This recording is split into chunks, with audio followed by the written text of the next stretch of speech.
Dear students, in my previous video, I have taught you about Mughal literary sources and archaeological sources. With reference to the archaeological sources,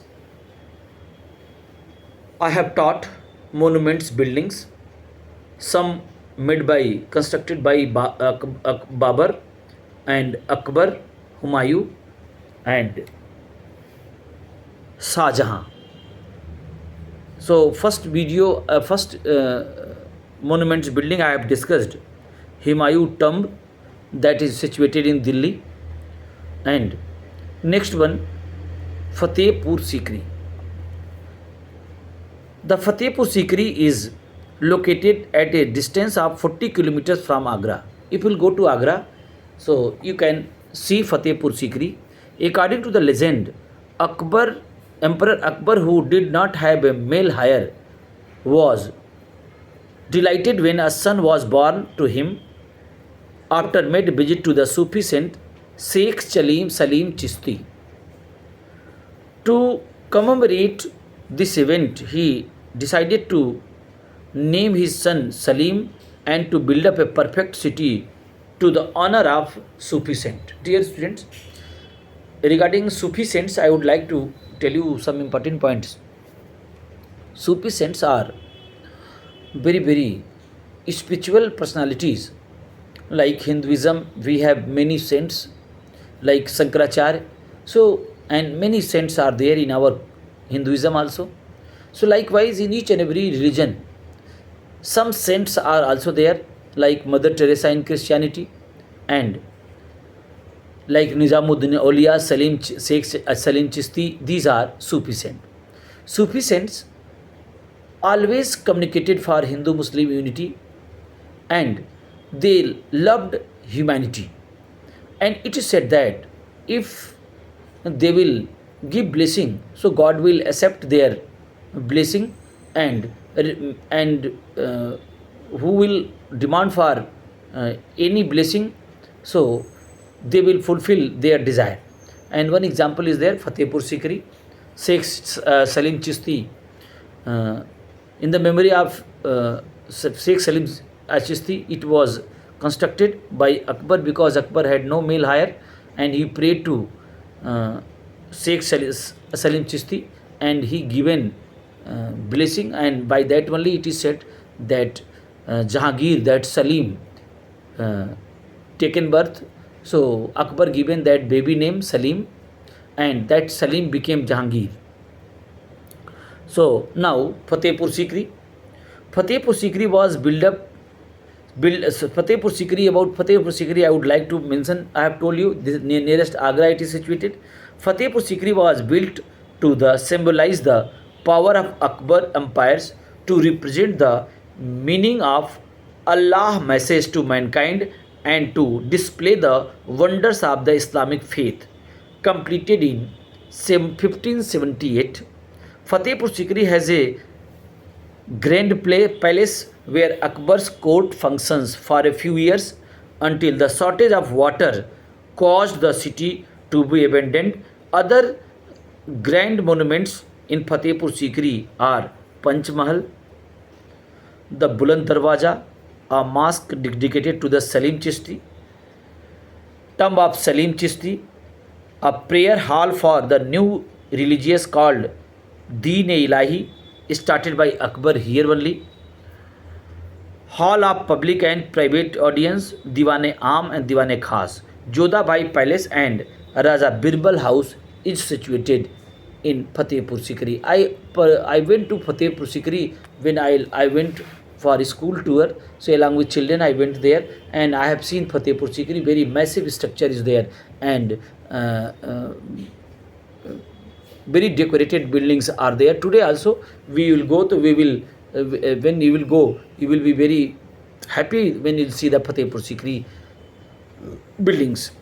The monuments at Fatehpur Sikri are the best example of the Indo-Islamic art, and they show influence from Hindu and Jain architecture along with the Islamic elements. Besides, they also show a synthesis of the various regional school of architecture such as Gujarati and Bengali. Means what is a composite culture? I would like to teach you that composite culture means the mixer of two or more than two cultures. So Indo-Islamic culture will be known as composite culture. So we can see the example in that building. Now, next building I would like to tell you, Agra Fort. It was built up on the bank of the Yamuna at Agra by Akbar during the period of from 1565 to 1572 73. A 21-meter high wall made by red sandstones measuring 2.4 kilometer long was built up around the fortified area. There was two ornamental gateway and moat filled with the water to ward and awed off enemies. Shah Jahan built some important monuments like Diwan-e Khas and Diwan-e-Aam, the Moti Masjid inside the fortified area.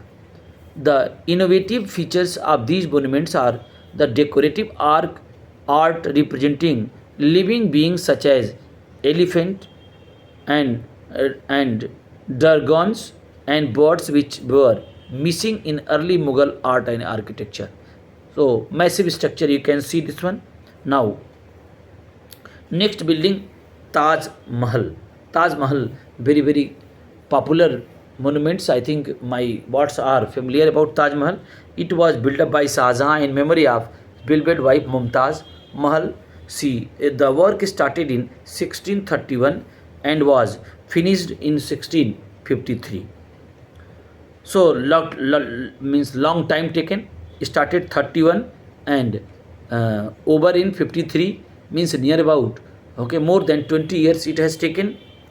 It is built up at Agra and the bank of the river Yamuna. The museum was designed by Ustad Insa and it is made of pure white marbles. Earlier I have told you that in Fatehpur Sikri reddish marbles were used, and this time white marble.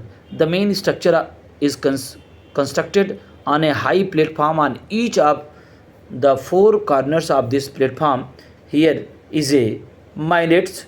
The central dome rises high of 56.1 meters. The interior has an octagonal chamber. The marble dome in the center look like inverted lotus. The grave is in lower chamber underground. So this Taj Mahal, I think Agra Taj Mahal, all of you are very much familiar. Now Jama Masjid. Jama Masjid, very important.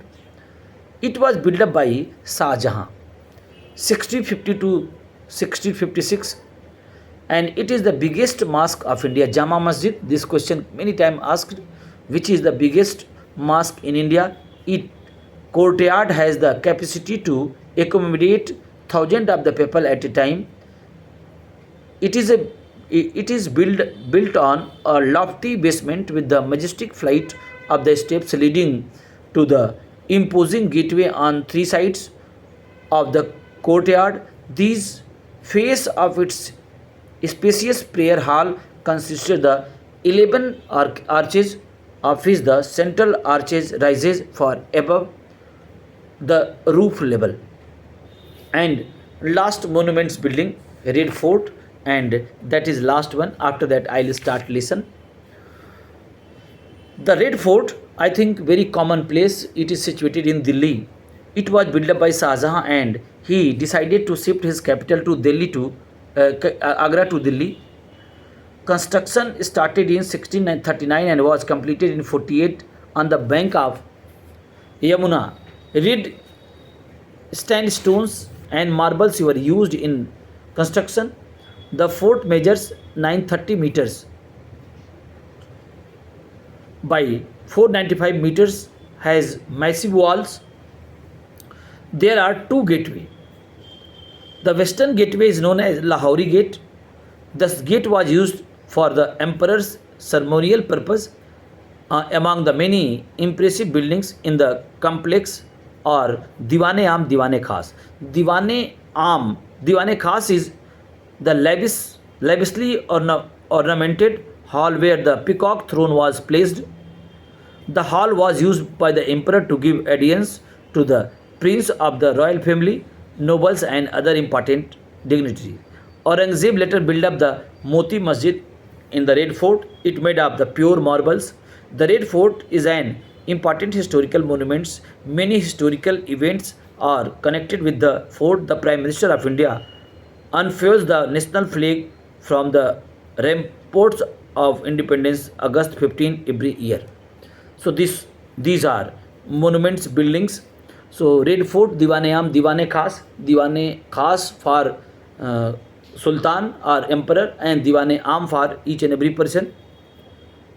So these are important monuments building, and next video I will teach you upcoming topic of Mughal emperors. Thank you.